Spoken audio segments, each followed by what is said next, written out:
Now, let's get back to our story. But China has not said a thing, hasn't acknowledged they're doing this, hasn't said how or why, just stopped importing oil by the largest amount any country has ever stopped importing oil. Poof, overnight cold turkeyed this substance that the entire industrialized world, and China especially, have made essential to their daily functioning for 100 years. And since China won't tell us how they did this, we're just gonna have to piece it together ourselves, starting with a quiet change China made right at the start of the war.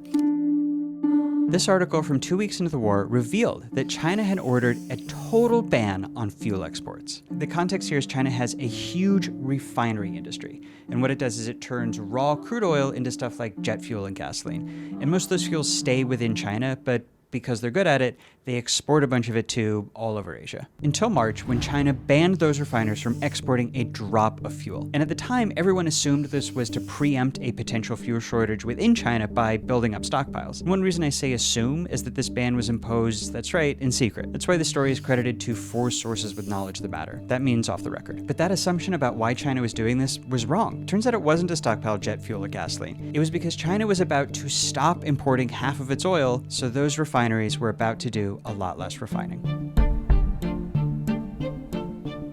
So rough math, I'm going to say that accounts for cutting about 500,000 barrels in daily demand out of the 5.5 million that China cut overall. Okay, next big move, and if you care about climate change or air quality, you're going to want to cover your ears here. Coal. This is from a few weeks before the war. Why China is building so many coal plants, and it found that China commissioned more than 50 large-scale plants last year alone. So once the war started, China spun a bunch of those plants online or pushed its existing plants into overdrive, or probably both. But by April it was burning a record amount of coal. China also figured out a way to use coal instead of oil to make plastics, which usually is a petroleum product. They also found a way to use coal to make fertilizer, which usually also is an oil byproduct. All of which allowed them to, say it with me, import less oil. And we're not sure the exact amount, but let's just say, and this is a guess, another 500,000 barrels. Now, by all accounts, life remained completely normal within China, like even more so than it did in the United States, where gas prices were crazy.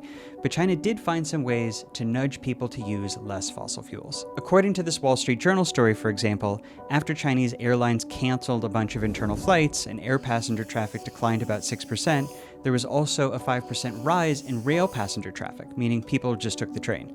And by May, electric cars accounted for about a quarter of all vehicles on the road, up 33% from a year earlier. Now, China can't make and distribute 50 million new EVs overnight, but if you already got a large fleet in people's hands from years of subsidies, then when gas prices spike because, say it with me, China stopped importing oil, people with gas cars will start carpooling in their friend Xiaomi SU7 EV, they'll start taking the train, and gas consumption will go down. The effect of this one is hard to measure, but let's just call it another 500,000 barrels. Remember, that is more than half of all the oil that France imports. It is a lot. But we're still not really close to explaining all 5.5 million in China's disappearing demand. And that's because we've got one big thing left. This is China's real secret weapon, and it's something that we, the world, did not know about until now. It's in silos, just like this. This is a chart of the world's largest oil reserves at the start of the war before they got used up. But there's one country missing here, China.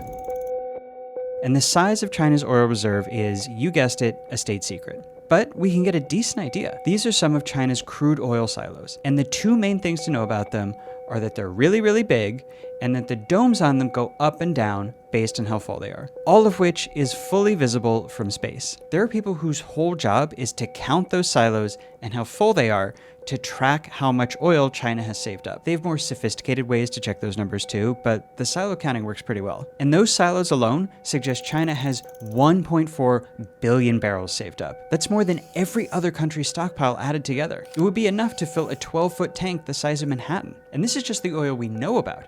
China also has oil stashed at factories and refineries around the country, and it's been building huge underground caverns to store oil away where no one can count it up. So actually, China might have way more than even the 1.4 billion barrels that we can see. Which means China could use up, let's say, 4 million barrels a day from those reserves, and it would still take more than a year to run out. and maybe even a lot more, depending on how many of those caves it has.